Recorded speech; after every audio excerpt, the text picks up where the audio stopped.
Right, I think I've got everything working as I intended to. Yep, microphone's on, camera's on, good, everything's working. Right, hello everyone, welcome to Tactica, Imperialis and to today's video. Today is a slightly late version of our bi-weekly hobby live streams. It is the Friday evening stream that I usually do. One on week and then Podcasters the other. Since we recorded Podcasters with Snipe and Wib last week, it is now time to come back to the streaming grind. So, we're going to be doing a bit of hobby tonight, as you can see by the title of the stream. I'm very tired, but we're going to be keeping on with some work on Teclis. In our previous stream on Wednesday, we spent an hour or so working on Teclis because, well, it's Teclis. I don't like everyone who says it's Teclis. So we worked on Teclis for a bit, and I'll be honest, I'm still just in the mood to keep working on Teclis. I know about the Aelven Mausoleum project. It's looking at me accusingly just over there. I won't lie to you. It is looking at me very accusingly, saying to me, why are you not working on the thing, Tactica? You know, you've got one left to do. Why aren't you doing that?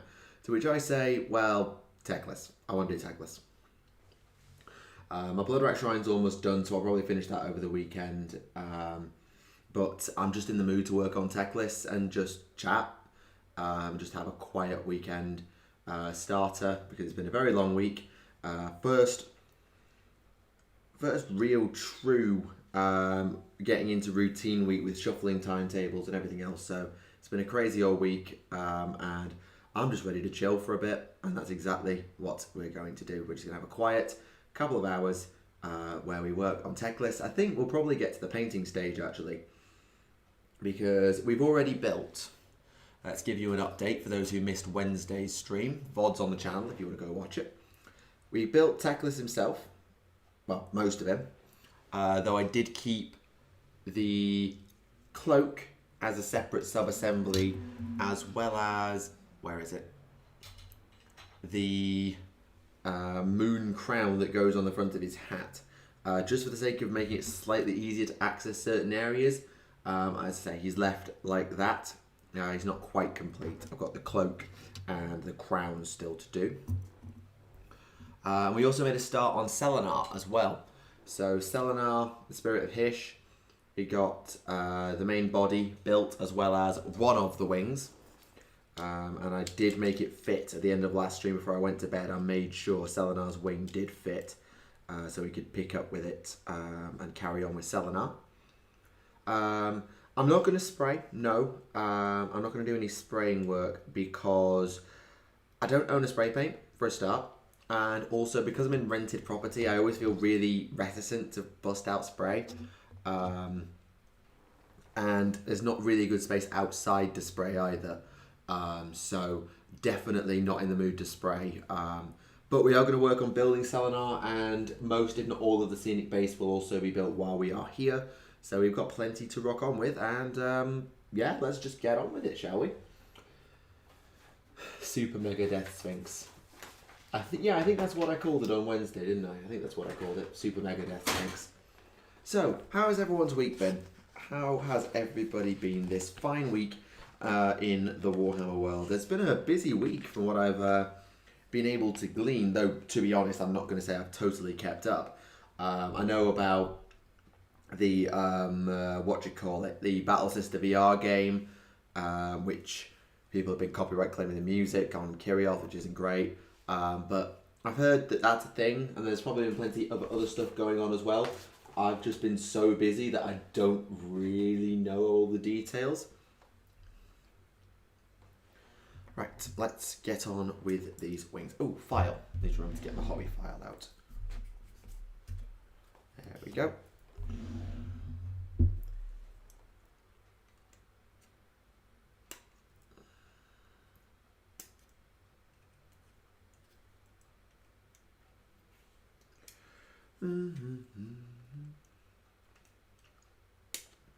At the very least, working on Teclis means that I'm not going to be as tempted to go and get any of the Alarith stuff, because I know obviously the Spirit of the Mountain drops this weekend, comes out tomorrow, but because I've got Teclis to do, I'm not in the rush to go and get a Battle Cattle. So this will keep me occupied for a while. If I just do this, I've got the Aelven Mausoleum. The Bloodrat Shrine's almost finished. I was keeping myself busy with Teclis. I'm not going to rush out to get myself a massive Doom Cow, which is probably a good thing. So that's an upside to doing Teclis. Plus it keeps my Lumineth eye in as well, because I need to keep working on my Dawn Riders and my Wardens. So hopefully doing Teclis will give me the motivation to go back to those Lumineth that I have left from the starter box, and then I can work on everything that's in there, as well as Teclis. Oh, you bought a Scenario Cathalar to turn into an Exodite Seer. I like that. That's a cool idea. I'm not going to point the file at the screen like I'm in Implement anymore now. I'm going to stop that. No, I'm not in a rush to get the Spirit of the Mountain. It's a cool model and all, and I do like it, even though it is utterly ridiculous. I do like it. I'm certainly not in a rush, though I do recognise the pun, and I appreciate the pun, so well done on the pun. I'm certainly not in a rush to get it, because these streams is pretty much all the time I get for hobby, most of the time during the week. I've had no time for hobby aside from the 2 streams I set aside during this week. So it's only been about, well, 3 hours total it'll be. So having too much in the to-do pile is just going to get overwhelming. So having one big model project on the go at a time. So Bloodrat Shrine's been on the go off stream, and that's now finished, barring one Witch Elf. So now I can move on to Teclis, and then when Teclis is done, I can move on to Spirit of the Mountain. But I've also then can keep my other Lumineths, like the Wardens, because I've still got 5 of them to do, ticking over, and I might actually do a Warden and a Dawn Rider off stream in the next couple of weeks, just as a bit of practice to get my Lumineth eye back in on the paint scheme. And then once I've got my eye in, then we are good to go and properly tackle Teclis. Yeah, pacing yourself is really important. I try not to buy more than a couple of boxes ahead, with the exception of when we went into lockdown, because I had so much I knew I could do in lockdown.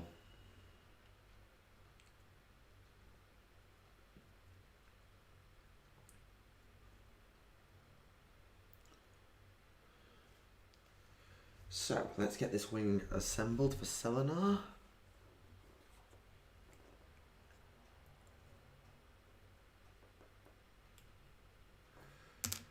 Right, how does it go? You're last on. So it's you, and you go like...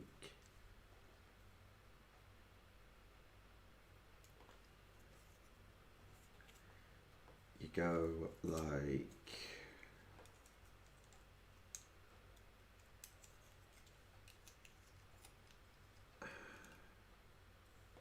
That's how does it go?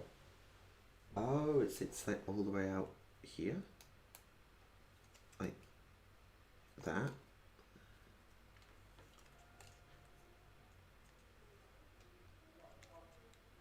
Something like that. Does it go into there? Yeah, that looks right to me. Okay.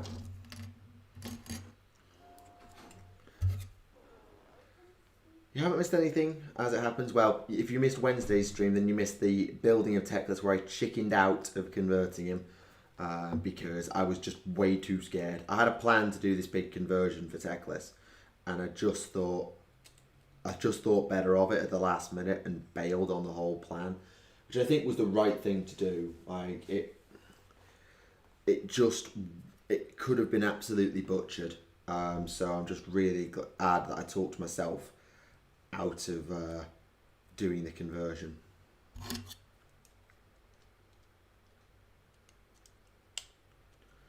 Yep, and that's it over there, really nicely. Excellent, excellent, excellent.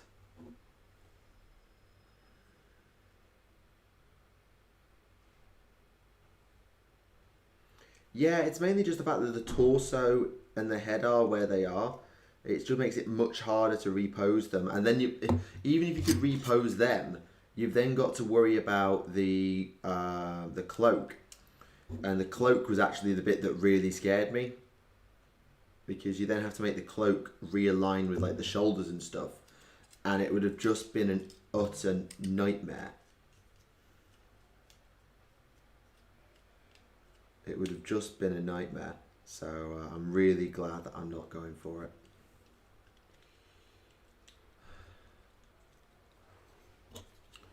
Okay, so does that sit in there nicely? Come on. Good little wing piece. Yeah, that sits in reasonably nicely. Good. Okay, let's get the wings onto Selenar then.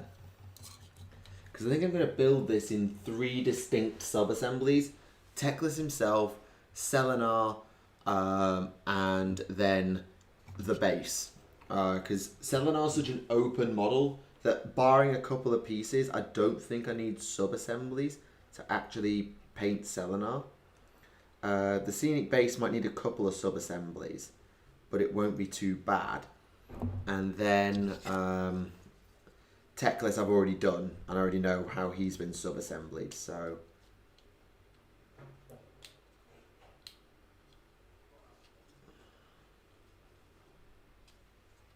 Whoa.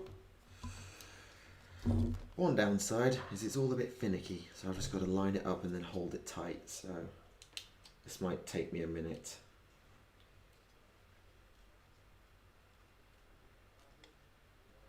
Female homunculus, similar to artwork, is a head where half the face.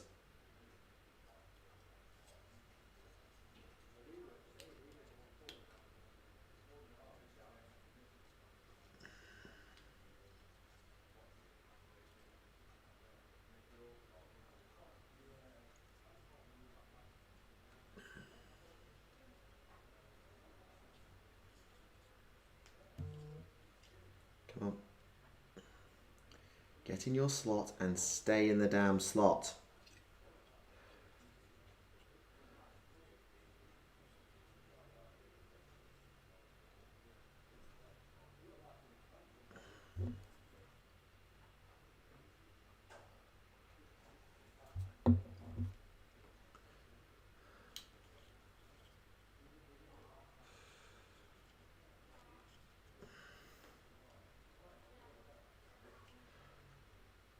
Okay, have I got it?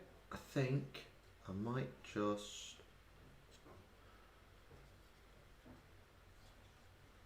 about have that wing in the right down place. Because it is really, really precise getting it in the right spot to fit the sculpt lines and the holes that it's left behind. It is tight on the alignment. And I'm not even sure I've got it dead right, but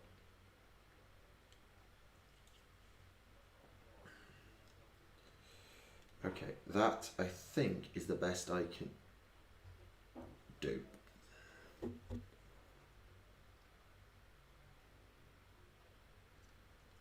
Some glue into there, because I need it just to sit in there and lock. If it locks in there, then everything else will fit around it. Come on. Yeah, Jet Black Raider is someone that I do actually look at some of Jet Black Raider's work. I think I've used a bunch of it as well. I'll throw the name into the hat if I can. I'll see what I can do. Because I don't know, have they been on Warp Time? I don't know if they've been on Warp Time, but I will mention the name to Rem if I can remember. I will mention the name.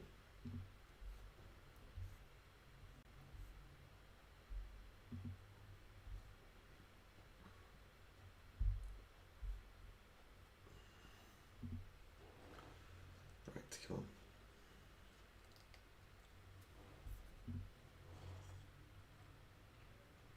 Yeah, I thought they had been on Warp Time. I knew that they'd done something. I just couldn't remember exactly how it went. So yeah, I thought they'd been on Warp Time. Thanks for the reminder. Right. That's one wing on Selenar. I'm going to leave that to dry for a minute because by gum, I think it needs some time to set. So I'm going to hold the feathers there and see if I can get that to lock in.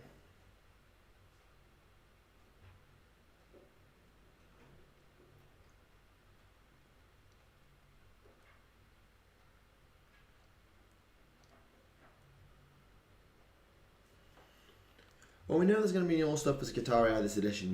We saw the Mechanicus model in the end of the Indomitus reveal stream. They did that little quick spin through of some upcoming models. We've already seen one of them with the Death Guard.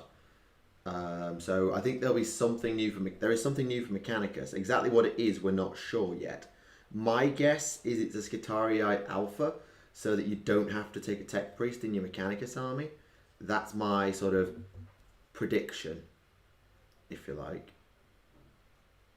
That it's some sort of Alpha for Skitarii.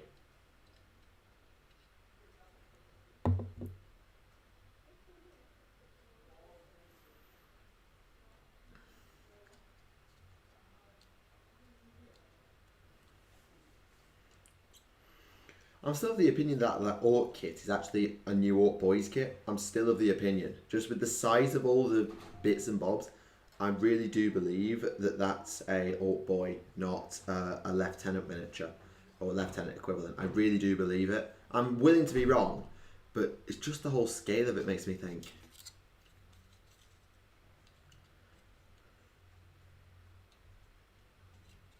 I think the Guard will be in line for something new. I don't know if they'll be right away Guard with their book, but I think Guard should probably expect to get something in ninth, aside from a book, because most factions are getting some new models, so I think it would make sense if Guard did as well.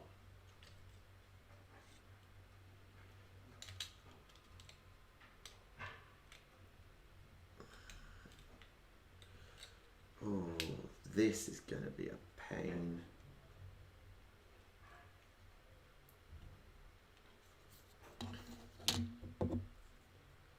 Yeah, more plastic aspect warriors, that would be good. Warp spiders in particular, but there's a lot of the aspect warriors that could do with being plasticked.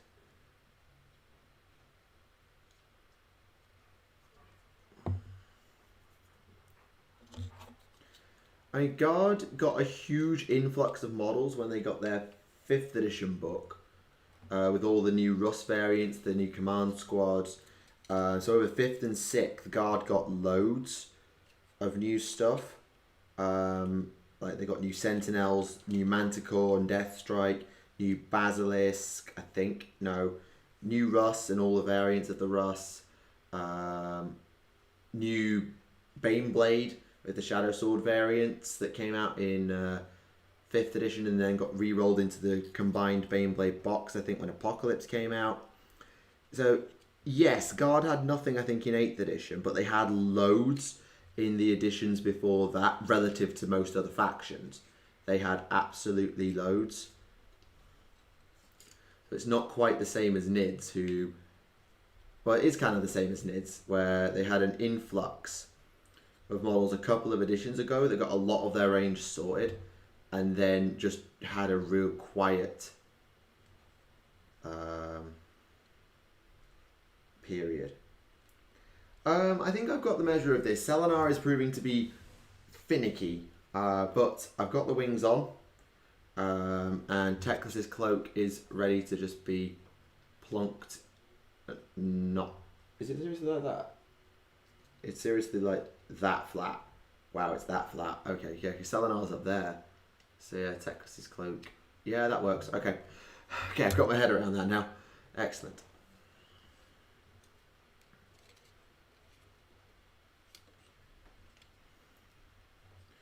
Yeah, we know that obviously the upcoming codices, we've got the 4 that we saw on Saturday with Death Guard, Space Wolf supplement, Blood Angel supplement, Death Watch supplement. So we know we're getting all the supplements in Death Guard first up, after Necrons and Marines.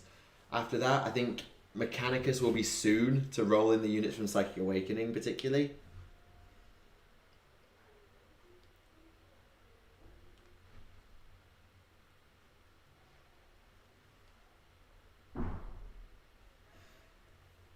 Right, what's next after Selenar's wings?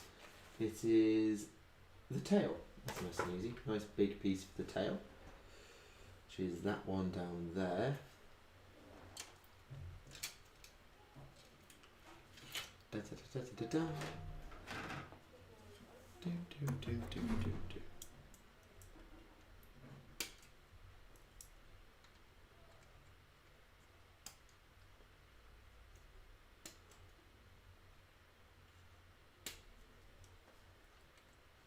it's got the runic mandala on it. That's cool. Yep, that's out. Okay, good. Oop. Right, let's get this file down. Just going to leave Selenar's wings to dry for as long as I can before I put anything else on. Luckily, I'm not going to be putting Teclis onto Selenar anytime soon, so there's no additional pressure going to be going onto them for a good while. I just don't want to handle the model until they're absolutely set in their place.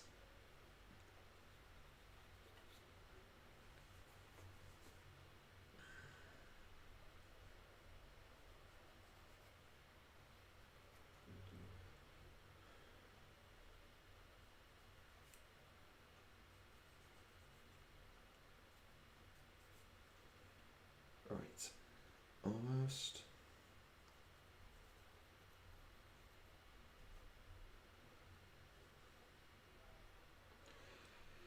Okay.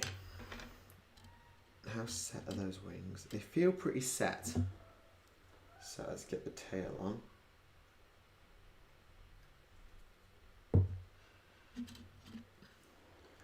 Maybe this will be the real acid test.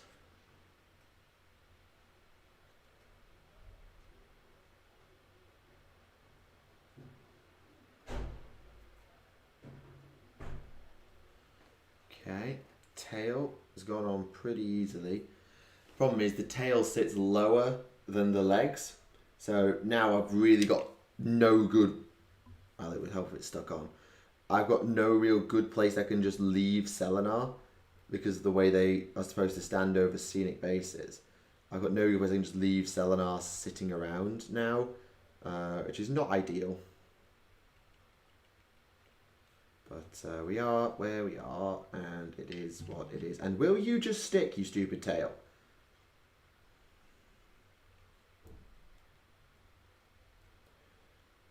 Come on. Stick. I know you're a big, heavy piece,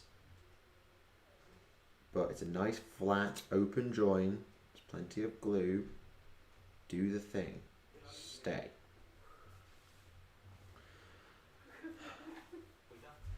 No, it can't balance on its feet for a couple of reasons. Mostly being that the feet are not flat. So there's 1 foot that's sort of like this, 1 foot like that, 1 foot like that, and 1 foot like that. So there's no feet for it to balance on. And as I said a moment ago, that's where the feet sit. The tail sits all the way down here. So it's actually so much further down that it rests on the tail before I get to the feet. So I'm probably going to leave him upside down on the wings. Across the wingspan is probably how I'm going to have to leave Selenar. What do you think Tyrion's mini will look like? I don't think we're channeling Kenshi from Mortal Kombat with the whole blind swordsman thing. I think that's pushing it. But I certainly think he's going to be armed and armoured to the teeth. And he's going to be a warrior god. Like all the other gods we've seen in AOS so far. Nagash is a mixed god of death. Marathi is kind of a mix of everything. Alarielle is in a war goddess form, but realistically, I don't feel she's a warrior. Tyrion will be. He'll be striding across the battlefield, probably on the back of, I want to say he'll be on the back of a chariot. I'd love to see him on the back of a chariot, because his miniature's going to need to command the battlefield like Teclis and Selenar do, or like Archaon does. But making him just be on another big flying thing is going to make everyone say, well, that's just the same as Teclis. So my suggestion is let's put him on a chariot, because we know the Lumineth on the Tyrionic Hemisphere use chariots. It says so in the battle tome. And it would also mean that everyone who loved Cetra now has a chariot hero. I'd love him to be on a massive golden chariot pulled by the finest mares of elfdom, or maybe even if you wanted to make him super buff, have him be pulled by, I don't know, rather than elven chargers, make them be actual Drakekin. We go back to the Dragon Prince's aesthetic and have like Dracoths or some sort of Drake spawn actually pulling his chariot to war to show his links to that, or maybe have it be light demons. So instead of it, or Pegasi. Pegasus chariot. Come on. A flying Pegasus chariot carrying the elven god of war. Come on. Come on.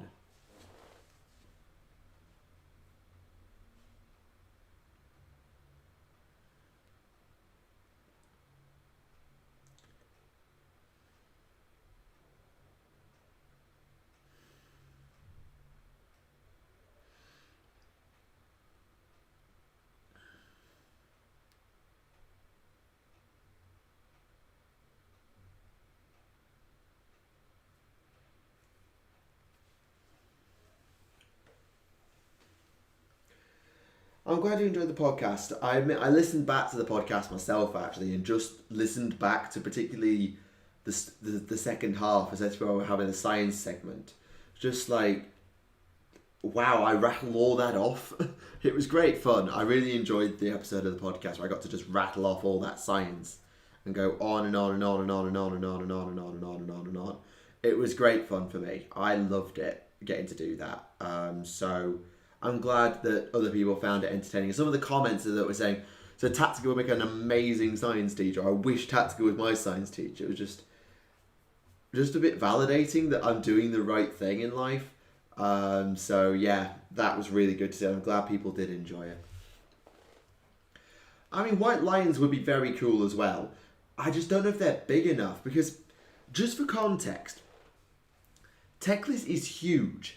Teclis stands relative to, let's say, this Hag Queen here. This is Morgwaith from Morgwaith's Blade Coven. Teclis stands about twice as high as she does. As a result, in all honesty, Tyrion on a white lion chariot would look too small. It needs to be bigger. So you'd have to have like much bigger white lions compared to the models of yesteryear. Or you need to make something bigger to pull the darn chariot. Hence why I come back to the Pegasus idea, because it gives him that maneuverability and speed and the ability to fly, which the other elven gods have, like Morathi when she transforms and Teclis all the time.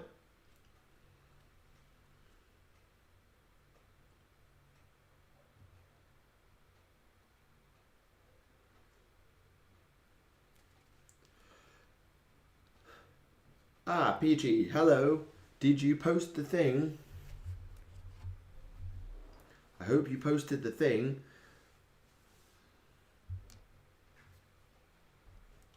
Sorry, I was doing something. Where was I? So after Selenar's tail, we need to do the head. I'd assume it's the head. Yes, it's the head.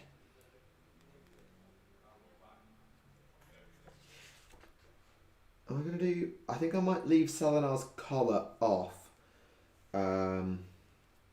Because it's going to be really blocking to some of the fur underneath. So I'm going to leave Selenar's collar off, but now we need to assemble its head.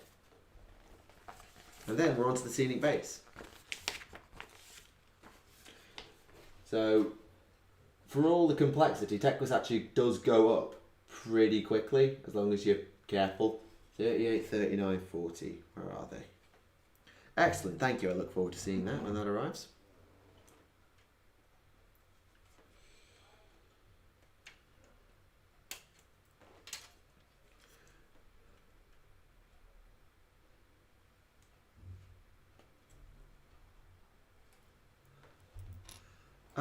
The only mount linked to Tyrion is Malhandir, which was his old mount back as a High Elf Prince. But Malhandir was just a thoroughbred elven charger.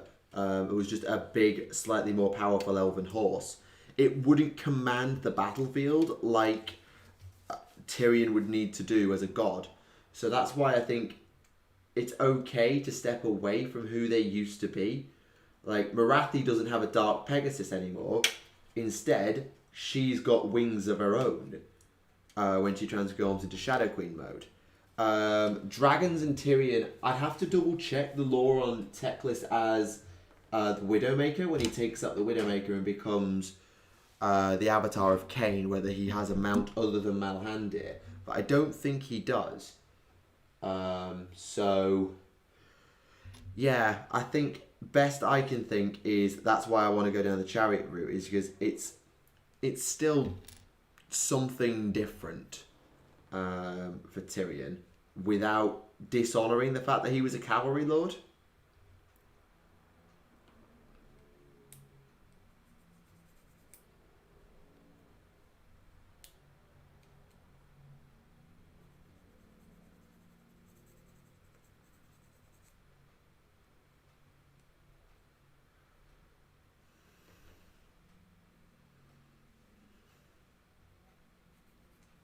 I mean, whatever we speculate for Teclis, they've already for Tyrion. They've already made the model. GW generally will design things months, if not years, in advance. So I guarantee they've already designed and sculpted a Tyrion model, if they're actually doing it. I did play a little bit of Oldhammer. I did get into it when the Island of Blood came out. That was my first experience of Oldhammer. But I didn't play it very much because it wasn't the game for me at the time. I think it was you needed too big of an army to actually play it properly. And it was way more complex than 40k, which I appreciate the complexity now. But back then, I don't think 15-year-old me really wanted the extra complexity. So I didn't really get into the fantasy side of things properly until Sigmar hit. And it really reinvigorated my enjoyment of the fantasy genre. But I would say, yeah, probably. I did play Oldhammer, but it wasn't my main thing. Certainly, I never went in on Oldhammer like I have on AOS. Greek mythology is definitely the Aelven mythos. You'll probably find all sorts of different mythologies buried away in the different gods and races. So I bet that the dwarves probably play a bit. Well, I always feel like Sigmar plays off Norse myth, with Sigmar being this warrior god, carries a hammer, and the dream of all humans who serve him is to be born again as this warrior who can fight forever and ever. In Valhalla, which is the realm above, the realm of heaven, which is Azir. So I guess I can see a bit of Norse myth in Sigmar, but certainly Greek is the most fleshed out with all the elves.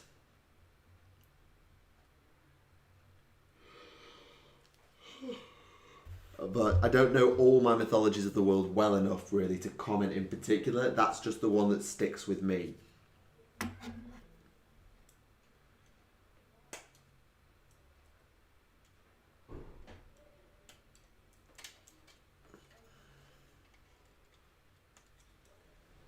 Faceplate.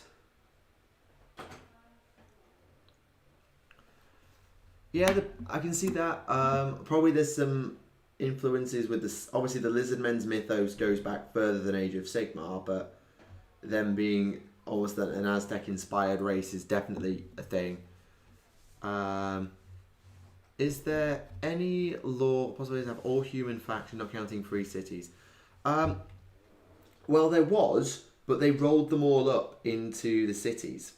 They rolled them all up in order to make cities.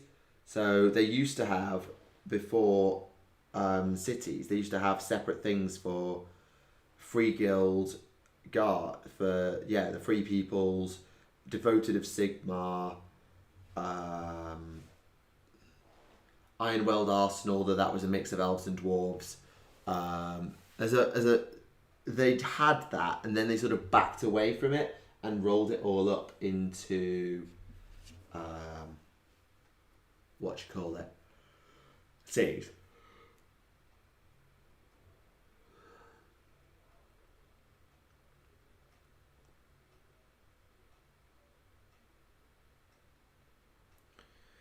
Yeah, I would certainly agree that Cosmic Horror, you're probably coming back to the Chaos Gods. Right, 42, the answer to everything in the universe. Where is part 42?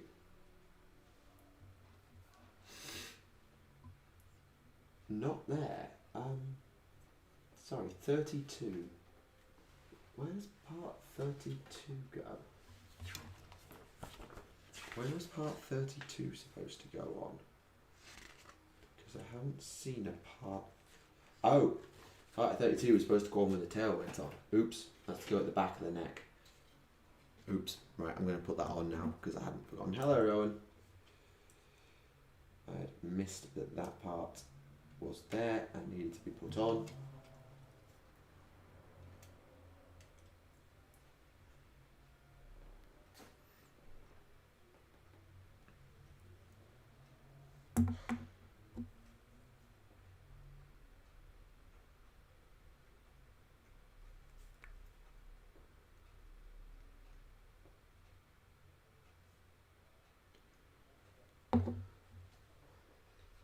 Okay.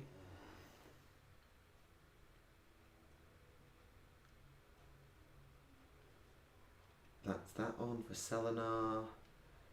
Just the last of the Zenyatta things around the neck. Excellent. I don't know why I've just called them Zenyatta things, but they remind me of the Zenyatta things. So I'm just going to call them that for now, because I can't think of anything else.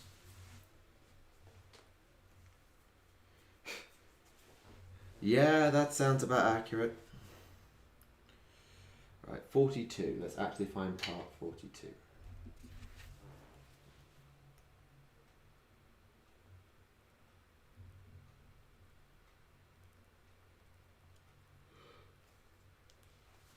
Oh. The High Elves are even stealing their demons. Oh, yeah, with Hashut and the Great Taurus and now the cow. Yeah, okay, yeah, I see where you're going with that. I approve of that. No, that's 43. Hold on, where's 42? 44. 42. Well, that was loud.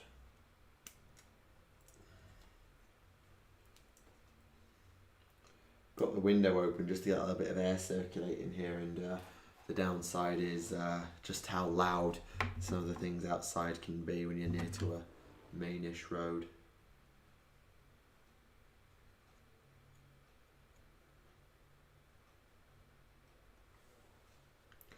I mean, I would not object to seeing Chaos Dwarves like fully return to AOS. I really wouldn't.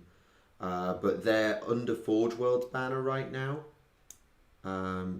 They're a Forge World product for the most part. So it's one of those things that unless GW reclaims them from Forge World, like they did like the Trigon and stuff, I don't think we're going to see them in a hurry. I would like to see him back, absolutely. So, how does this go on? So it goes inwards. Right, okay, got that.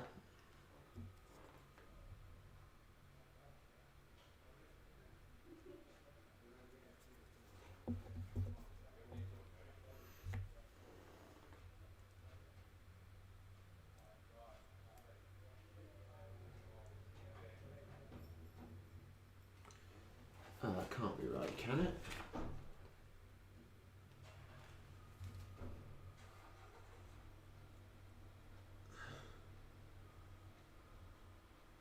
Ah, that's better. I get it now.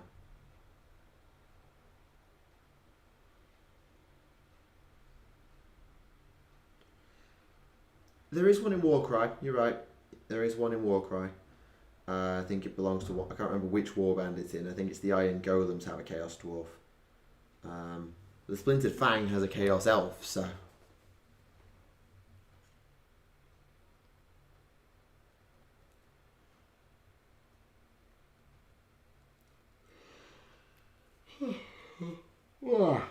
Excuse me. 45, little moon thing on the head. Tiny little thing, easy to miss. Very easily missed. Look at the size of that. That thing's tiny. Tiny little moon thing. Oh, is it Spire Tyrant? Oh, yeah, it's Spire Tyrants. You are correct. You are correct. It is Spire Tyrants. My apologies.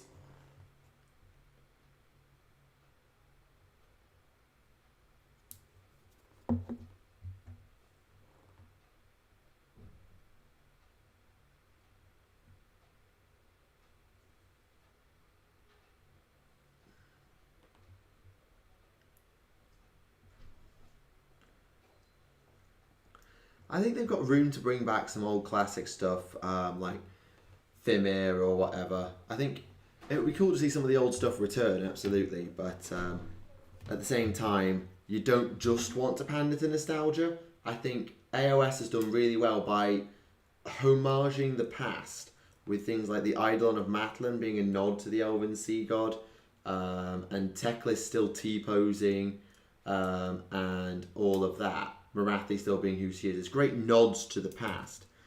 But there's a line between a nod to the past or an homage and straight up just reviving old stuff from fantasy.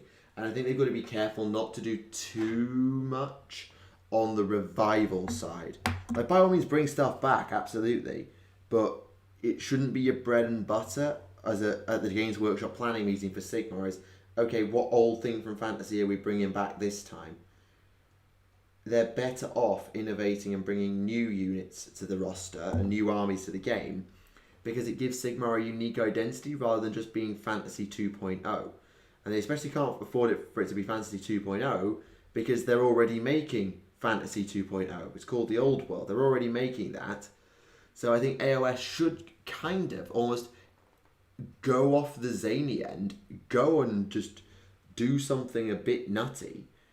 That would benefit Sigmar, I think, more than actually just revival of things. Where do these flipping...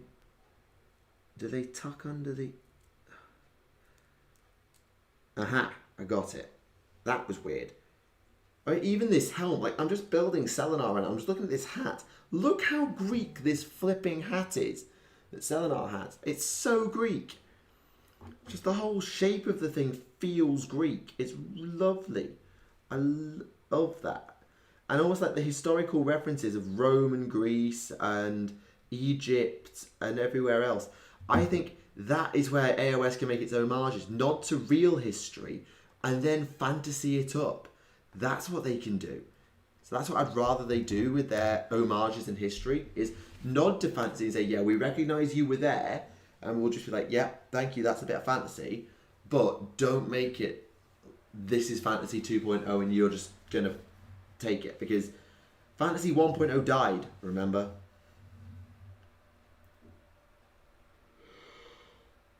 So got to keep it fresh. And a nod is one thing, but don't rip it. Okay, have I done Selenar's head? No, I haven't put the horns on. 46 and 47, that's you two. Just everything about this model feels big.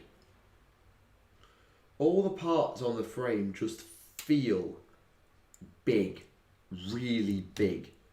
I'm not complaining about that either. It's nice to be building elves and not working with 17 finicky components per model. Just having a bit of chunk and weight and size and presence is not something I'm complaining about, especially on a miniature that, let's not forget, is a god and the avatar slash embodiment slash the animus form of Hish's true moon. Like, this is the moon of Hish and a literal god walking around. They should have some chunk to them. And I'm not complaining about that in the slightest.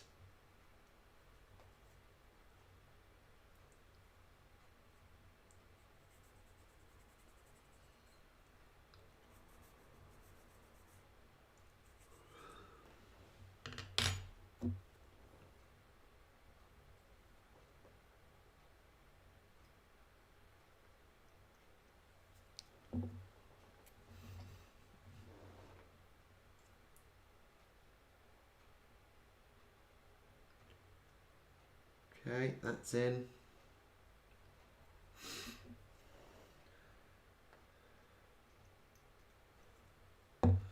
I mean, there will be a lot of jokes when any faction is released. I mean, just look at the reaction when the Lumineth was like, were coming out. It's like, it's pointy elves and oh my god, they have hammers and cows and things like that. That every release gets memed and joked on. Though I'll give you, the Chaos Dwarves certainly open themselves up to a good few.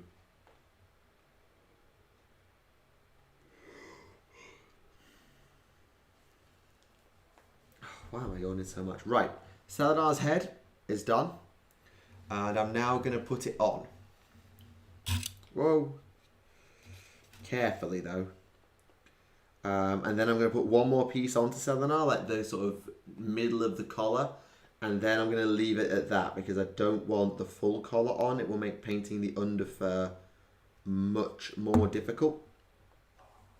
So I'm going to leave that off. I just hope that this goes in something like nicely.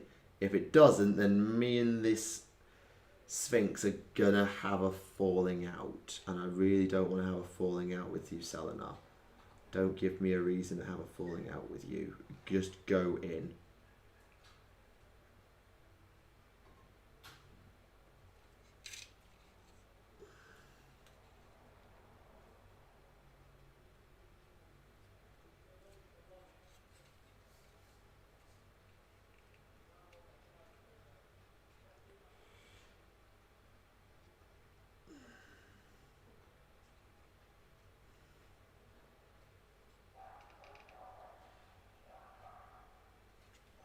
Right, so I'm going to leave that to set for a bit, but Selenar is built. There we go. Selenar is built. I've just got to put the collar on. So I'm going to put one piece of the collar on now and leave the rest for later, kind of like Teclis' moon hat. The crest on Teclis' moon hat. I'm going to leave that for later as a sub-assembly pair, just because it will make life much easier when it comes to painting the fur, to not have to work my way underneath the collar. So where is that piece that I do want? It's you. Okay, actually that's...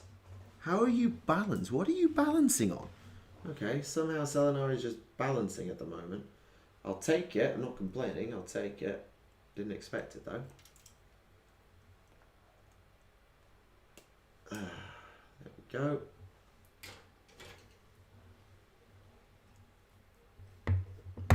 Oh god, chat's making terrible puns.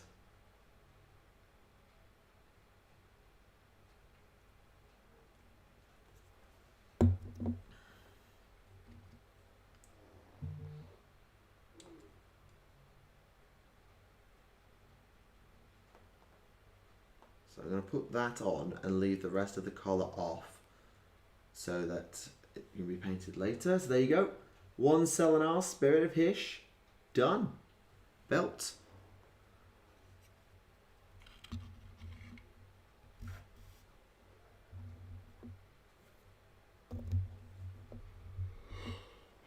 Right, how much does this scenic base require? Because I'm looking over at this frame and I'm thinking, oh god, I'm going to be here all day. So there's two big sections that have to be layered on top of one another for Selenar to stand on. Then there's a bit at the bottom where you put some trees. Then you just throw some grass at the problem, and then Selenar goes on top. And then Teclis goes on top of that. Right. Okay. I think I follow.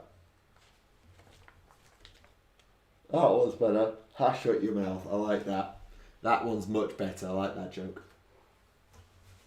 Right. So, Selenar, can you go over there and please don't fall over? Teclis, you can go...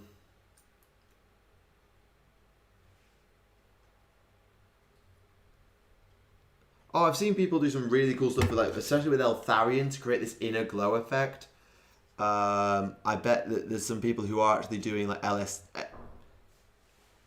no, not LSD Tactica, LED stuff. Where did I get LSD from? What was that? What was that? Shh, we're never talking about this again.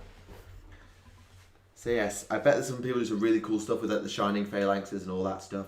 Right, I'm going to go get a drink because my throat's getting a bit dry, so I'll be back in a couple of minutes, folks.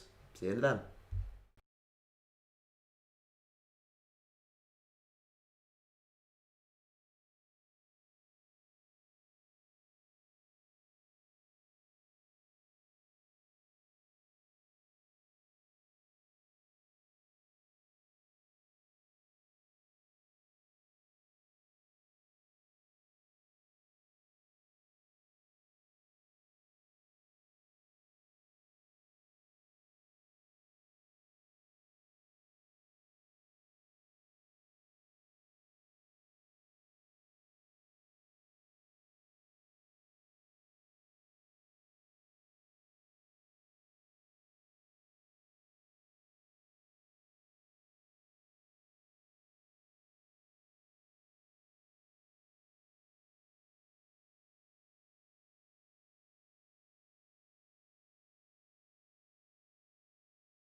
Right, sorted now. We are back.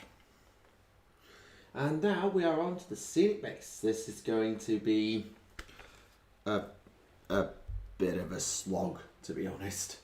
This looks like a really big slog. So I'll do my best. We may be here a while. Hopefully not, because I might just do the assembly and then I might be tempted to throw some paint on, not literally, put some paint on Teclis himself. Because Selenar's too big of a paint job to start right now, but Teclis himself is a lot smaller, so I might start like undercoating him before we wrap up tonight. What? I just had a notification on my YouTube sub feed. Brother Alpha Abuser, Vox Logs, Day in the Life of Boy.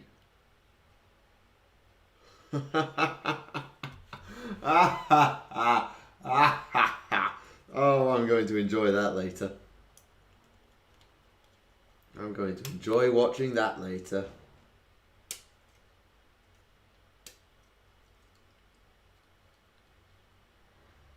A Day in the Life of Boy.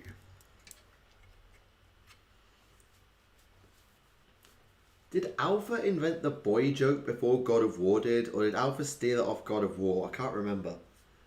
Because I can't remember if the Emperor had a pod. I think If the Emperor had a podcast came out after God of War. But I have to wonder whether Alpha borrowed boy from God of War.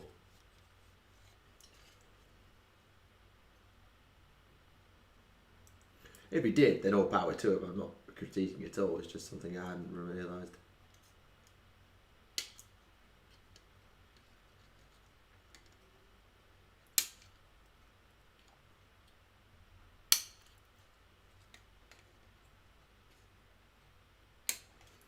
So Alpha's just uploaded a video right just now, one of his Vox Logs types thing, in the TTS verse, and this one is called A Day in the Life of Boy, where Boy is the person from who does all the recording of If the Emperor Had a Podcast, and is also kind of like Rogaldor's ward at this point. So I appreciate there's probably, as soon as I said that, there's probably about, of the 15 concurrent viewers we had, I bet about 8 of them have just run off to go and watch Alpha's video. And I don't blame you, to be honest. Alpha's amazing at what he does. But, yeah, I'm going to enjoy watching that later.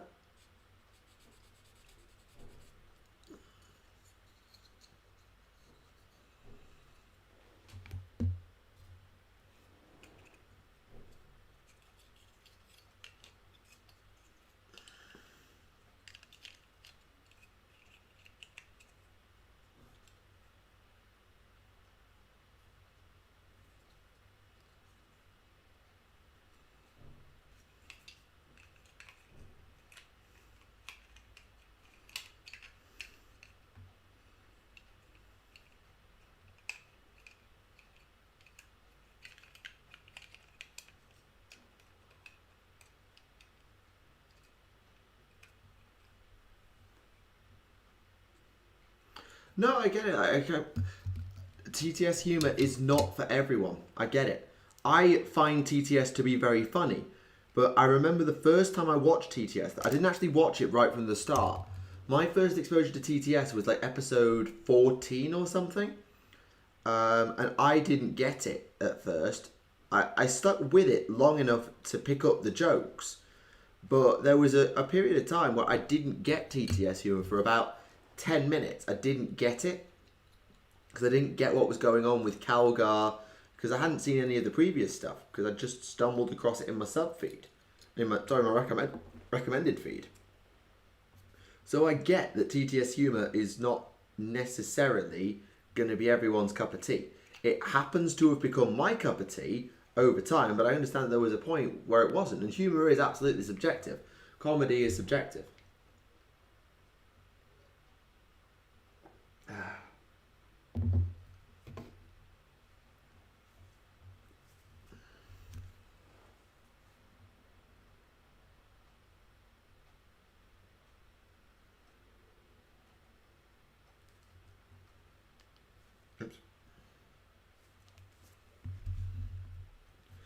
56.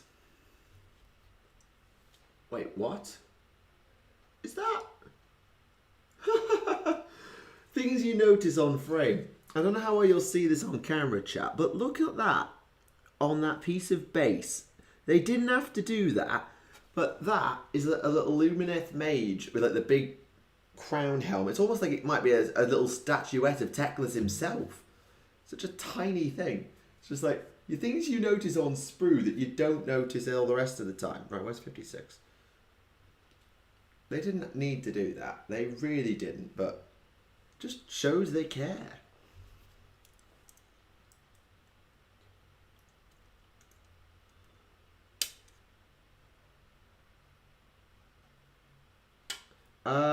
I've not done any teaching over Zoom, so I can't really help with that. Nor am I a languages teacher, so I wouldn't know what goes into...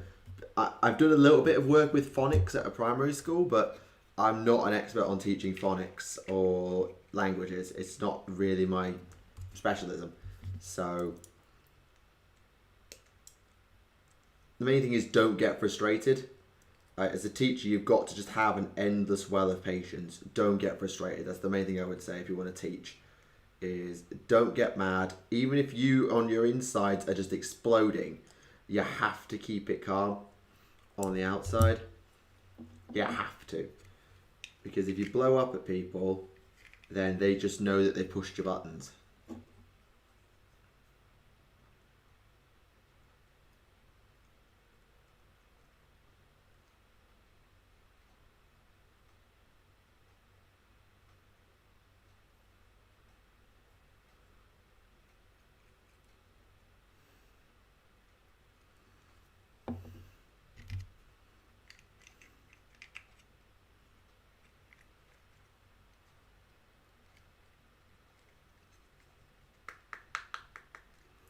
Excellent, that's that piece of rock.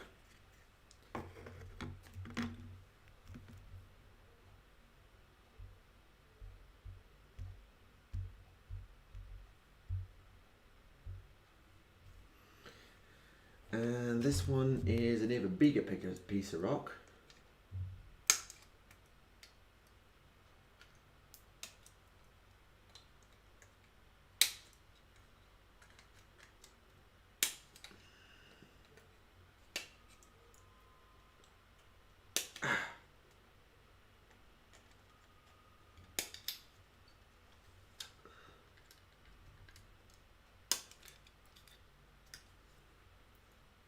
There were just so many insanely small but also cool details on this flipping base. They've really, really thought about it.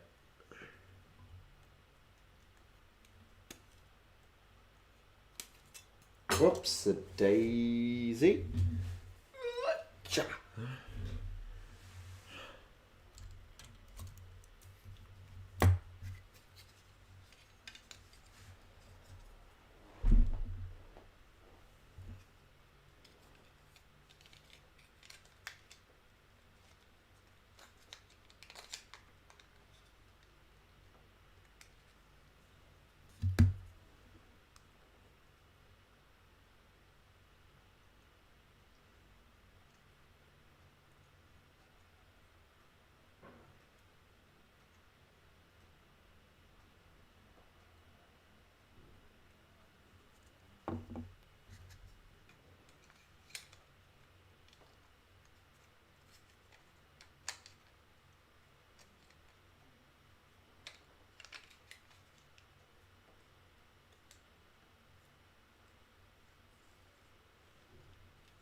Okay, sorry about that, Squilens. It was just awkward trying to line that piece of pillar up. Now the fun begins, because I've got to take this, I think it's 105mm base. Like, just for context, that's how big this blooming thing is. I barely get my hand around it. It's huge. Look at the... trying to find something in here that's an apt comparison point in terms of like sheer diameter. So this thing's monstrous.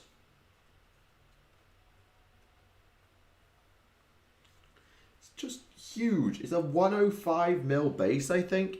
So I've got to get the debris onto here in such a way, because it's all got to line up correctly, which is just going to be fun for all the family. Trying to get all this to line up right. So how does this go? Right, I'm going to read the instructions.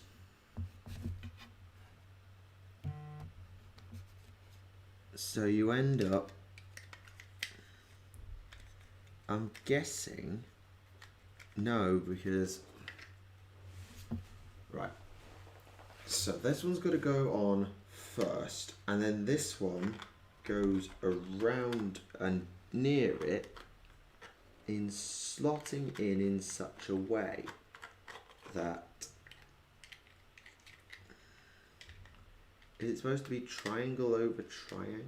No, can't be that.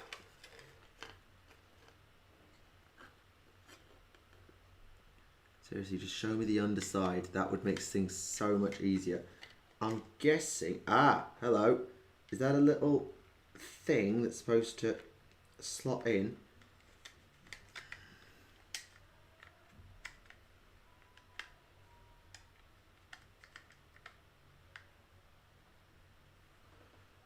Yes, that's how that goes. And I need to leave space at the front of the base and the back of the base for getting on the other bits of debris. So yeah, it's mostly just little bits. It's just that big piece and then bits and bobs get scattered around it. Okay, I can do this. I can do it. Let's get it on. Not like that. Actually, that reminds me. I've been because I've been doing classes, and then we're having to be COVID secure. I've been asking all my students to use hand sanitizer when they come into the room. So we've got these like big bottles of hand gel at the entrance to our rooms. So I've been saying to my students, so on your way in, make sure to grab your books, grab your whatevers, take a shot of hand gel, not like that.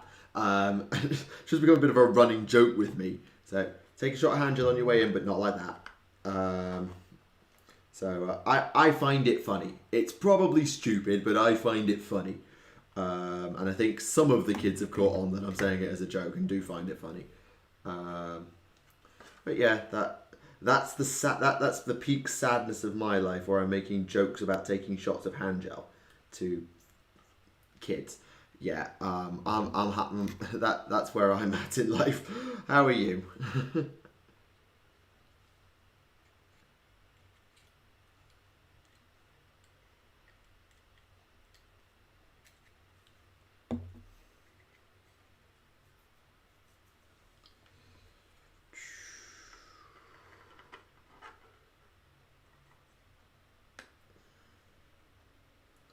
Okay, now I'm just going to hold that down, and this should hopefully stick.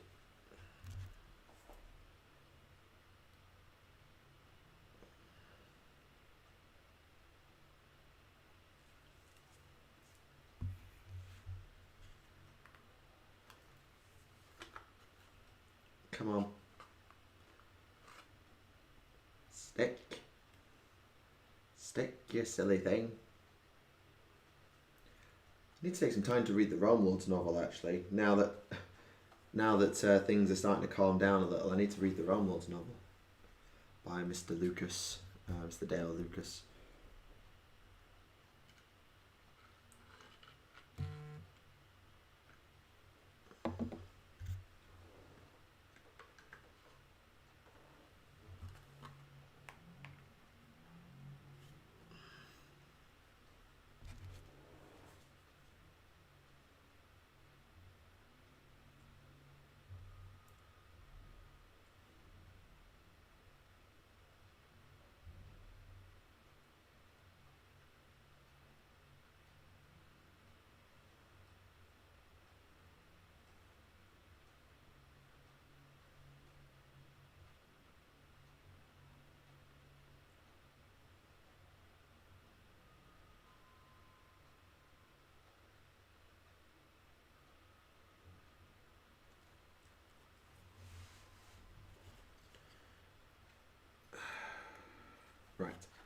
think that's, well, I'm going to leave it to stay secure, but I think I've mostly got that on now.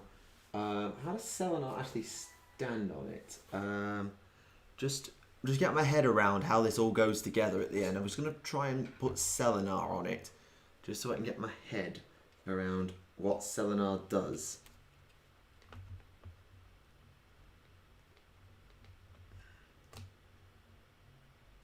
Okay, so Selenar goes like that. Okay, got my head around it now. Excellent. Excellent, excellent, excellent, excellent, excellent work. That's done. Excellent job. Brilliant. Okay, so that's in place and secure. Now there's another lump of rock that needs to go in so I can add a big blooming tree to the front.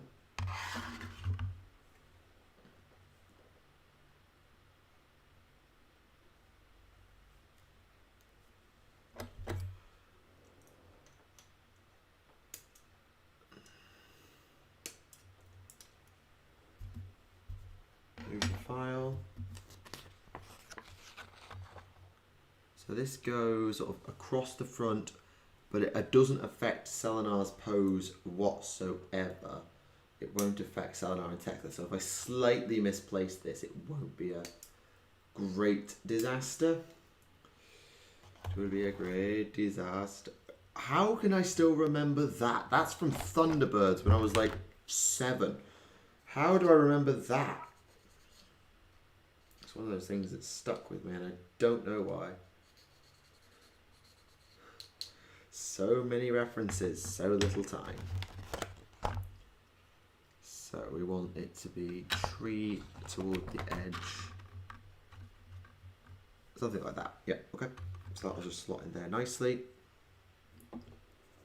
Bada boom.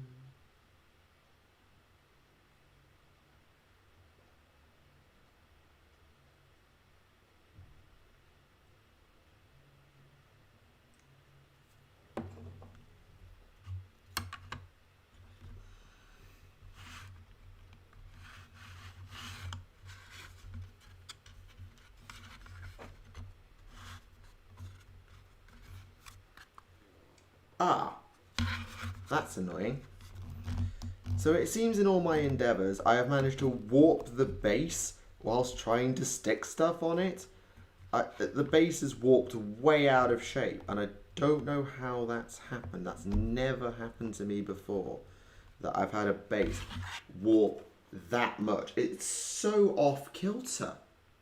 What on earth has happened to the base? How has it gone so off kilter? Has the glue sort of misshaped the plastic? Never seen this before. But then again, I've never worked with a base this big before, so I suppose maybe I shouldn't be all that surprised.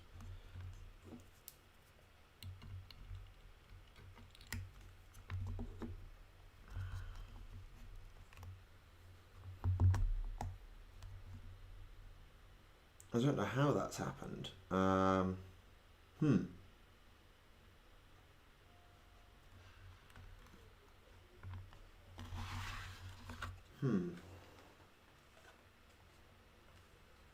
I did wonder why it was struggling to sit so flush and why it wasn't. Well, that explains why, because the whole flipping base has warped beyond recognition. What on earth? Well, how's that happened then? How has that happened then?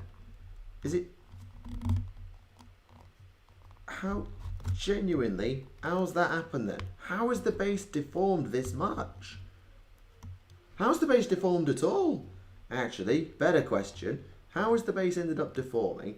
Never mind by this flipping much. This is ridiculous. Literally, look at that slant on that base. Look at the slant. It's ridiculous. It's actually ridiculous. I have never seen this before in my life. And I've no idea how to fix it. Because it's not like resin where you just heat it up and then you can remold it. This is plastic. And it's making sticking the base on actually much more difficult. Because they can't get a clean purchase on the base. because it's so warped. I can't literally get a clean purchase. And so they're not sticking right.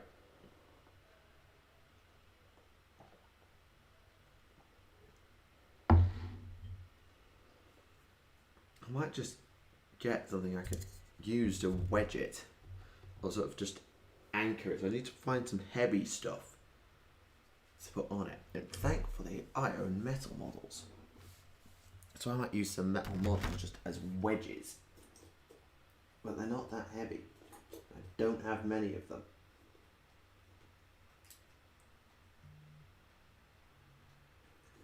Where's my other metal? That's there.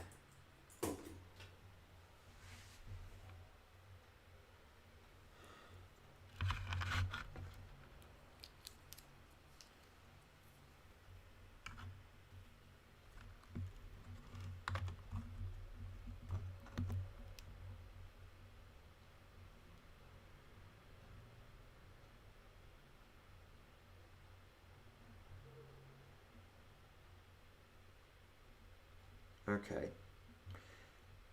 This is just confusing. And like I say, it's not just that it's annoying and weird, it's going to make Teclis look weird. It's more that it's actually making the terrain on the base really difficult to stick because of the deformation.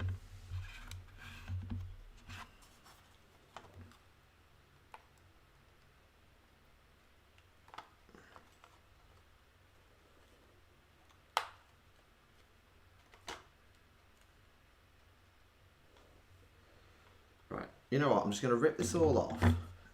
Well, I'm going to rip bits of it off and try and get this thing to go flipping flat.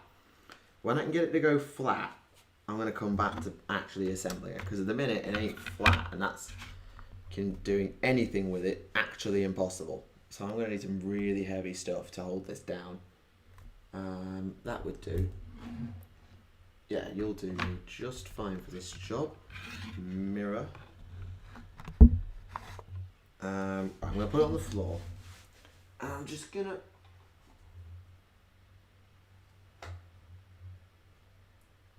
No, that's not heavy enough. What if I put my foot on it? There. So, I'm going to just sit that there. That's going to sit there now.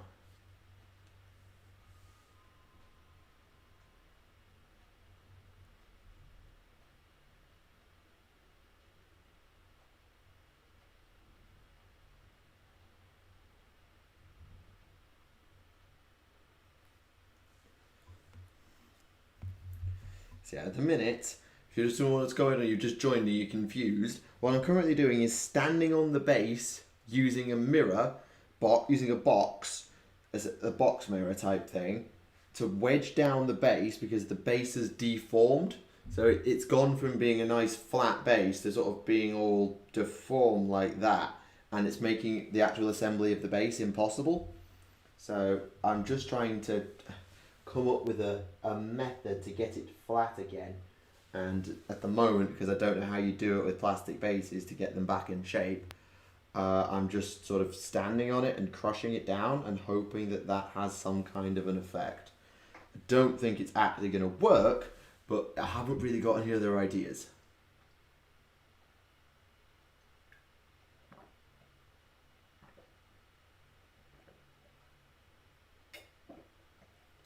Ah.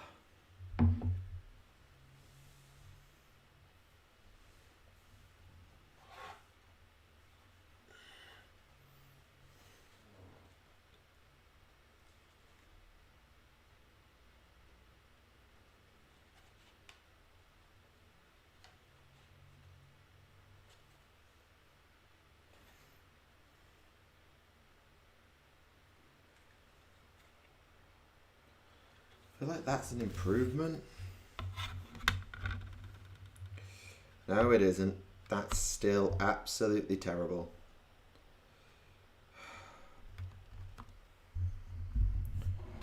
Microphone, you're heavy. Help me out here.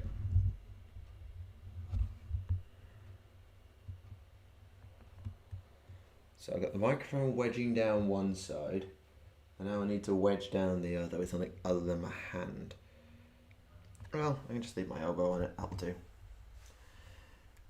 So I don't know how that's... Does anyone ever experience this before, by the way, chat? Has anyone come across this thing where like your base gets deformed? I know it's maybe just because Teclis' base is so big that it's just become a bit more apparent, but still, I can't imagine how that has happened.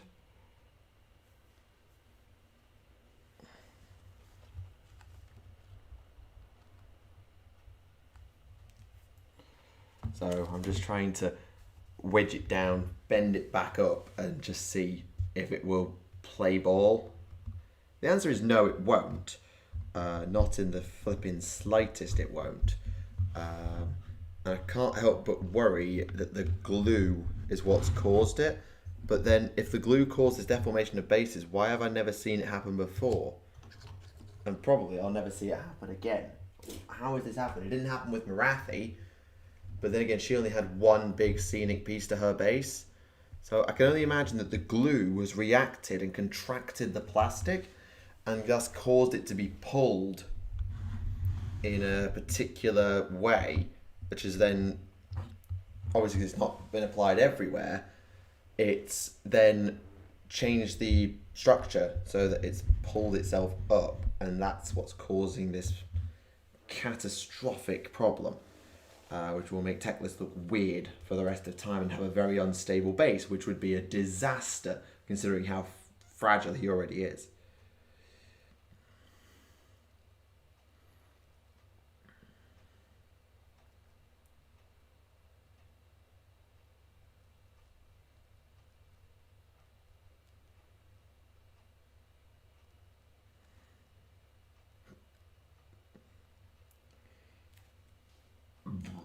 Excuse me. Sorry.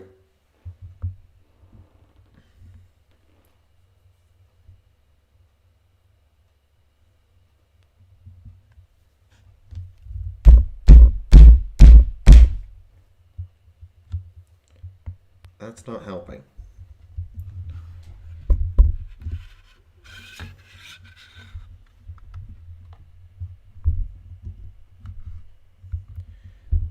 Then lock that side down and this end ramps up like loads. So what do I need to do? Why are you like this, base? What has happened to you? Why have you done this?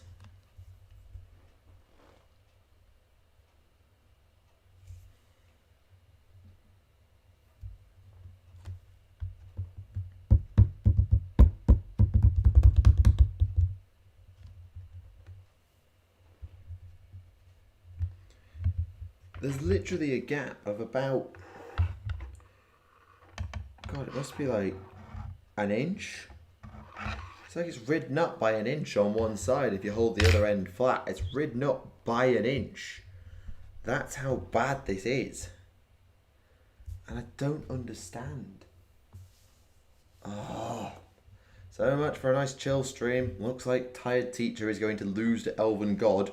Well, more accurately, he's going to lose to the base and the rocks on the base of the Aelven God. That looks like what's going to happen, and I'm going to be defeated by some freaking rocks.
Because it's not just on one side, it's on both sides where it's ridden up. So it's not like I can just vice one end. I almost need to put it in a vice and just mess with it, but I don't know what to do aside from trying to warp the rest of the plastic into line. And that's really not going to help anyone.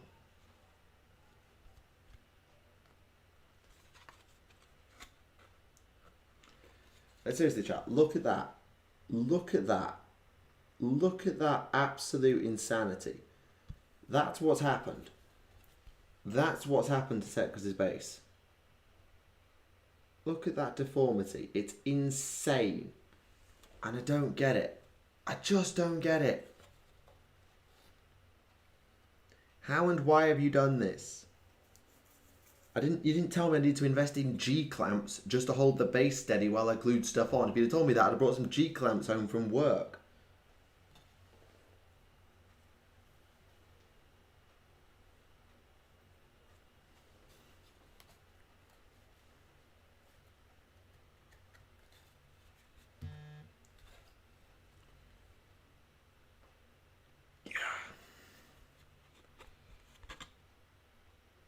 I can't help but feel that I'm just making it worse. Because there's no one end that's the problem. It's the whole damn thing.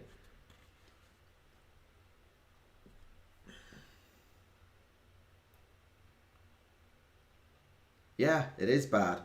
It's really zogging bad. And I don't understand. I just don't understand how this has happened. Because it means I can't stick the rest of the base on. Because none of it will sit flat. It won't get flat connections to the rest of the base because of the fact that it's all skew width. Like, I've just put them on just to test them. If I hold one end flat, I've got that stuck off and it's missing about a good chunk of it. It's just open space because it can't get down to it. I just don't know what to do, chat. What do I do? How do I fix this? Can I fix this? Or have I just got a completely broken, deformed base? Like, what does one does not simply fix this problem, clearly, or I'd be able to fix it. What do I do?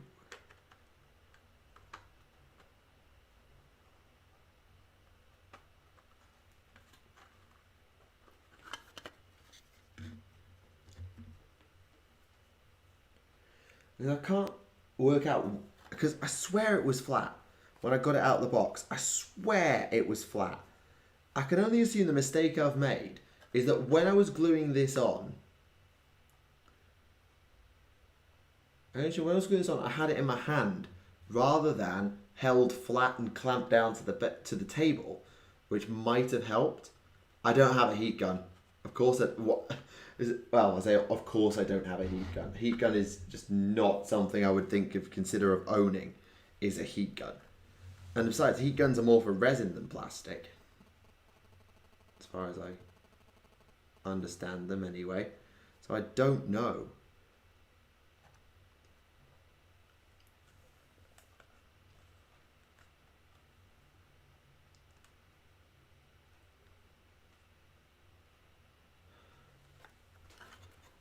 I guess I'm just going to have to roll with it. I don't really have a choice but to roll with it really now at this point. And just go on.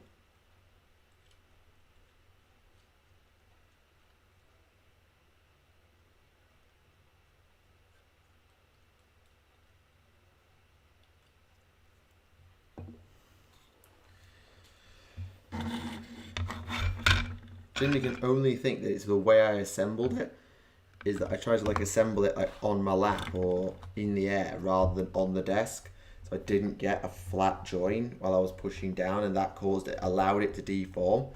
It's the only thing I can think is what's happened. I can't think of any other reason how that could have possibly happened. So I'm going to push that down and leave it absolutely, and I know it's flush.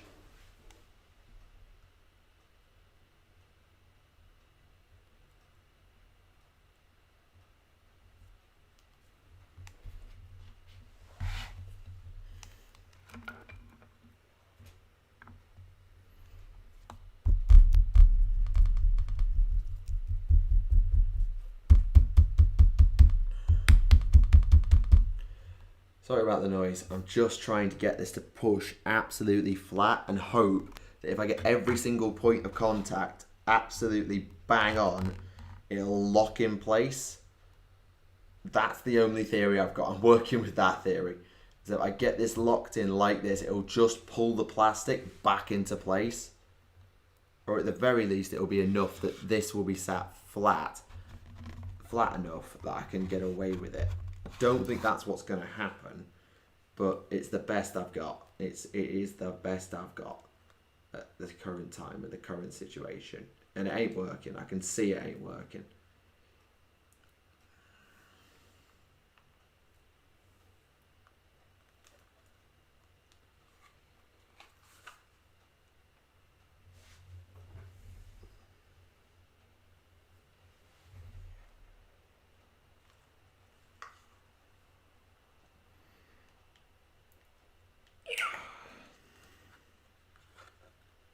Oh, that's just broke that. Well done, Tactica. You just broke that now.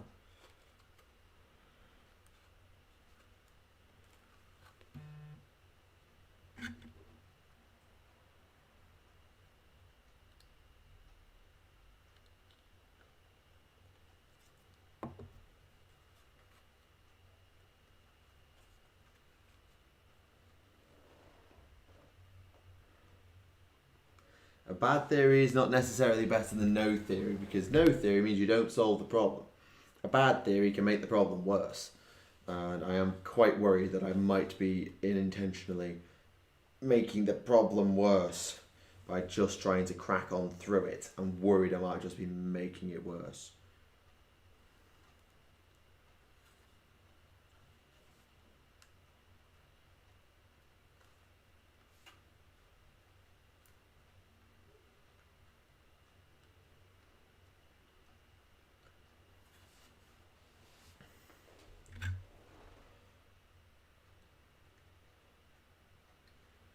And the biggest problem with doing it this way, or doing this at all, is that Selenar has to bridge across both of the big rocks. That's how Selenar sits, is that they straddle both rocks. So the straddled rocks have to be in the right place relative to one another for Selenar to sit correctly. So if you get it wrong, you can't just stick them like somewhere else and just leave it. You've got to stick them in the right place, because if you don't, you're in trouble.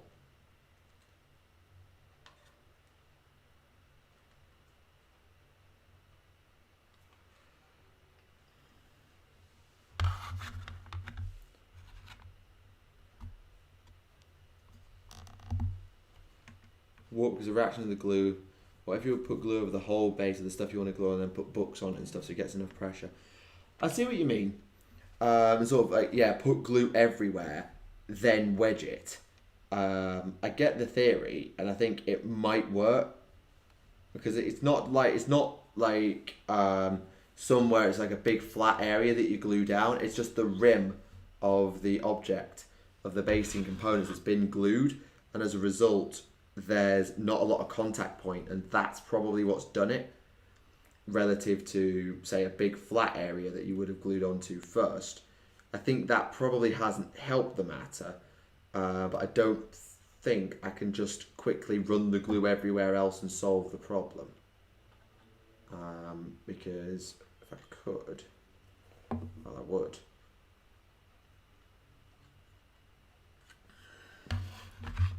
Anyway. It doesn't actually... Oh, it looks terrible, but I think Selenar can get on there. And if Selenar can get on there, it doesn't matter that much as long as Selenar sits on it correctly, and Selenar sits on it correctly. As long as Selenar sits right, and the wibble is going to knock Selenar, but once Selenar's stuck, I don't think it's going to affect Selenar too badly. As long as Selenar can sit there, then we're good. We're good. And I'll just blue tack Teclis on a game by game basis. I'll glue Selenar to the base, but not Teclis to Selenar. So it's just easier for him not to be wedged all the time. So that's what I'm going to do, I think. is Teclis will just be on with blue tack from game to game, whilst Selenar stays on with glue. So that's done, and we just carry on from there. Don't hit yourself in the face with with the frames, Tactica.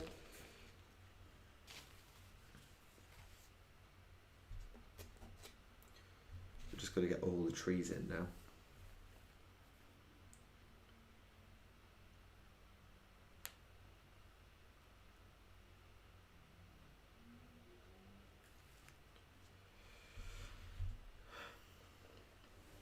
Yeah, in many ways, as long as Selenar's on, it doesn't really matter how Selenar is on, as long as it's on.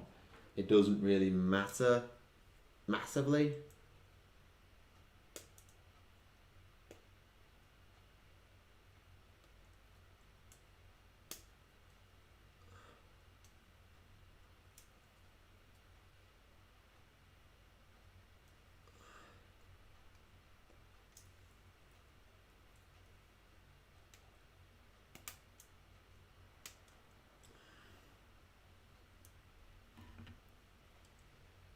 So that's 59, 60.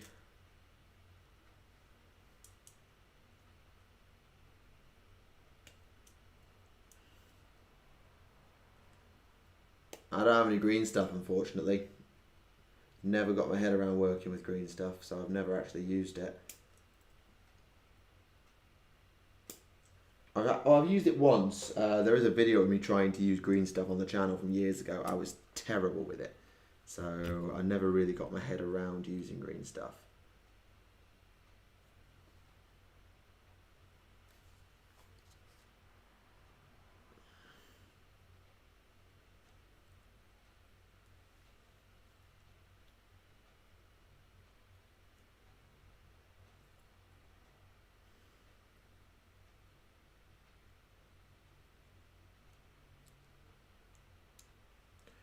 Oh, that's how that goes. Got it.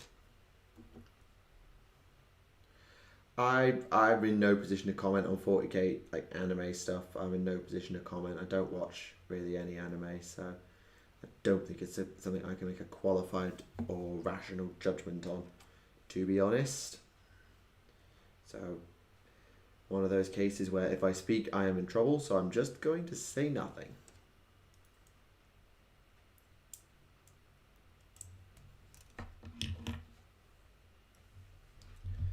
Sixty-one, 61, 61, 61, or 61.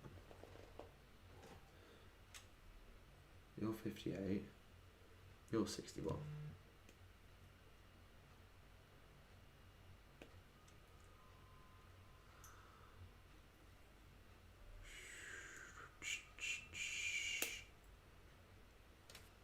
This branch sits up at the top.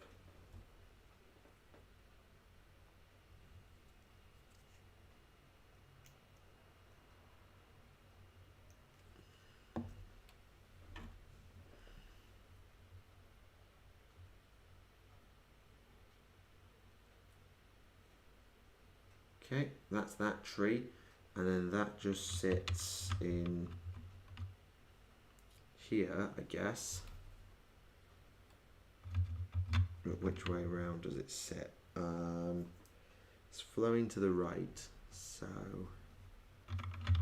Ah, there we go, that's how it sits. Got my head around that now. So that tree can go in to Teclis's base. Ah!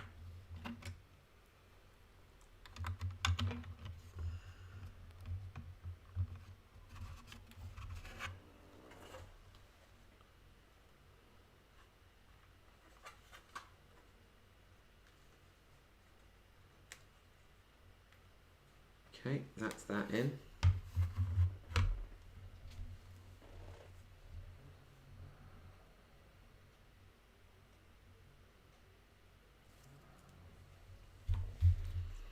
Next big thing is 58. This big piece here that sits growing out of the rock. Yeah, that needs to go in.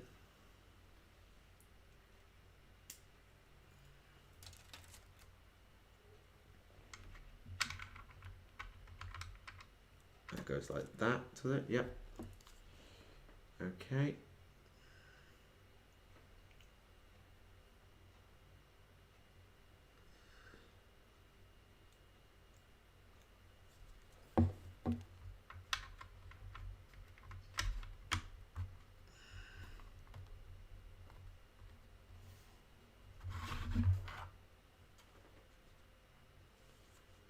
Oh, at the very least, all the parts of the base are secure, and Selenar will get on. As long as that's done, that's okay. Everything else, I think, is just little bits of decor. No, there are specific gaps I have to put different bits of tree and grass into. Good.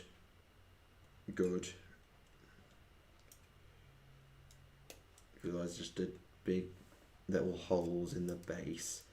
So I've got to do that. Yay. So you go at the top of there.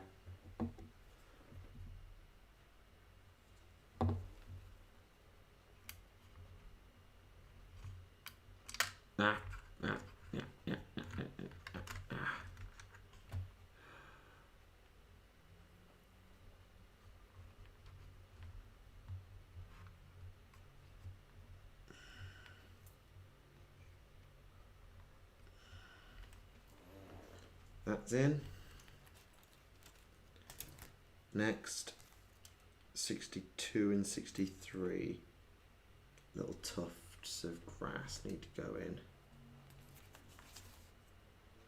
Not that one, these two. There we go.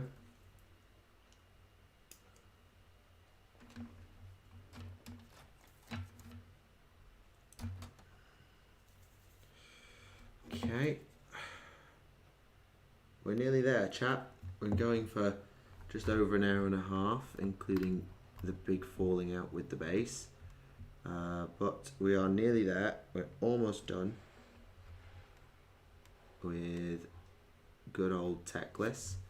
To be honest, Teclis was done on Wednesday, if I'm being completely fair. This is just Teclis' base at this point that we're just having a fight with. 63, that's you. And you go in that gap down there. Okay.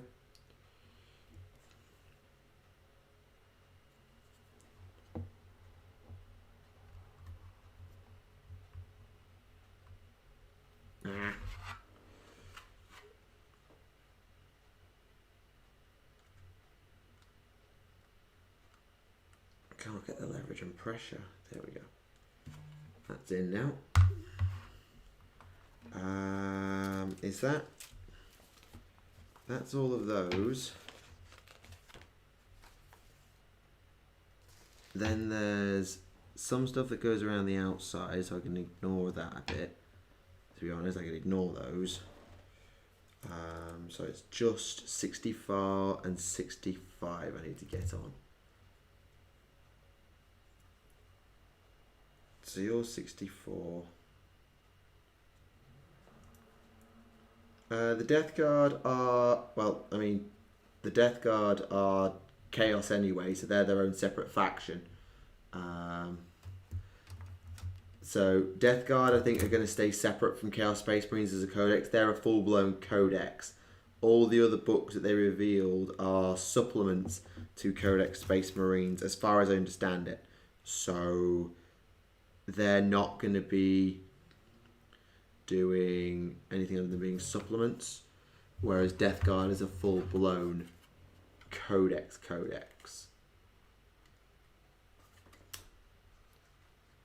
Come on. There's a space for you. Go in the space. Stupid grass. Get out of there and go in the space.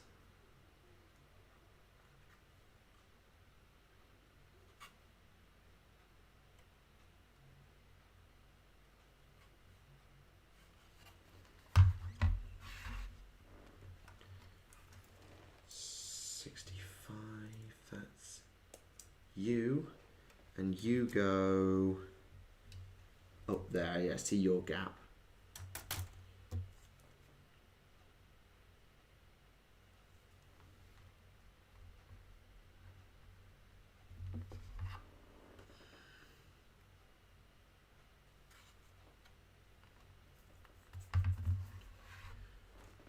Death Guard don't really share units with Codex Chaos Space Marines anymore. They don't use like cultists and everything else.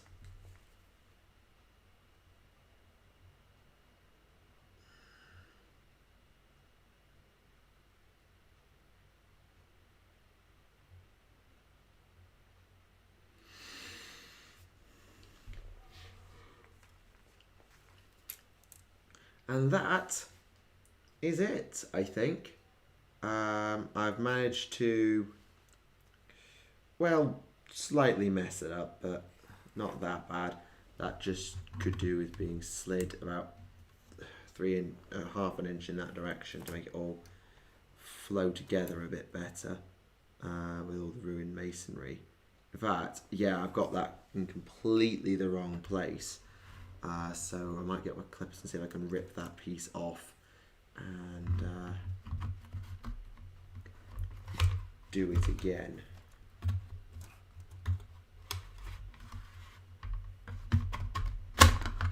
There we go.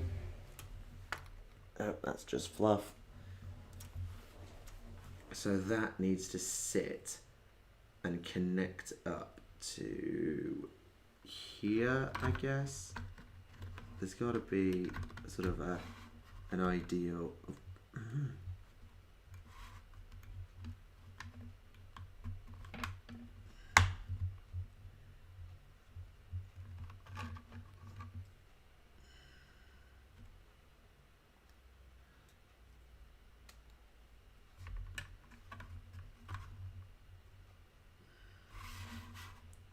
okay, that's a bit better. So let's restick this. But yeah, as I was saying, Death Guard don't really use Chaos Space Marines, Cultists, the standard CSM units very much at all. They've got their own units now with Plague Marines, the Blight Haulers, and all that. There aren't many units that actually cross between the two anymore. I think on paper it's like they're just the Chaos Space Marines faction. Why don't they use what Chaos Space Marines use? But same with Thousand Suns, they've made them completely unique now. So they don't actually share very much, if anything. So that'll be why that's happened. They can't give us a heads up on every codex though, because otherwise, I think if they roadmapped and said over the next 12 months, here is every single codex release date, it kind of ruins the fun. I appreciate wanting to know when your faction's book's coming out. I'd love to know when the Tau Codex is or the Orc Codex is. But I do think there's an element of, if they do that, then it kind of ruins the hype and anticipation for them. And GW kind of works on that fear of missing out, snap purchase style, rather than waiting for 7 months to get something and then buying it. It's just generally not GW's way of doing sales, and you can agree or disagree with that sales style all you like, but it is the GW style of doing things, so it is what it is.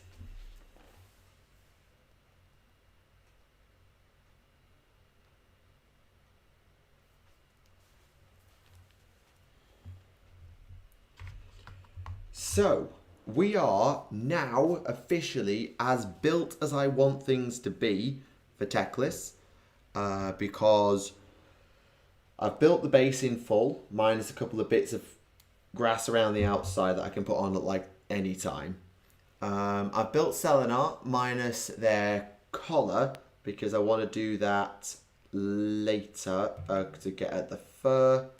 And I built Teclis minus his cloak and his horn crest because again it will get in the way and make sub-assemblies a bit, make painting it a bit more difficult, so I've taken that away.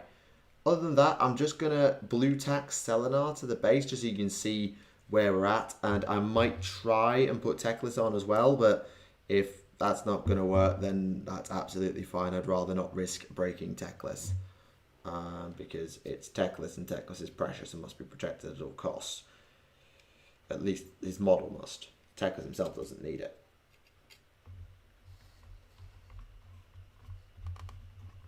So Selenar goes in like that. Just so. Everybody's tickety-boo with that. Well done. next in, I should put Teclis's cloak on him.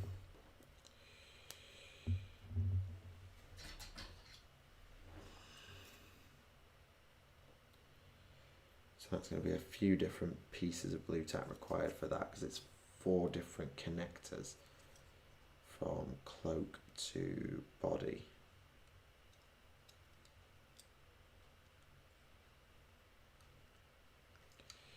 So if I can do that, that will give me the main 2 joins for Teclis's cloak.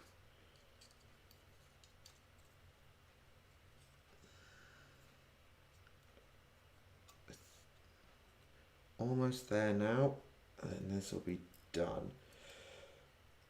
Come on, Teclis. There we go, that's in. And hopefully, if that stays secure enough, I will pop him on Selenar's wing. This is going to be dangerous. This is going to be very dangerous.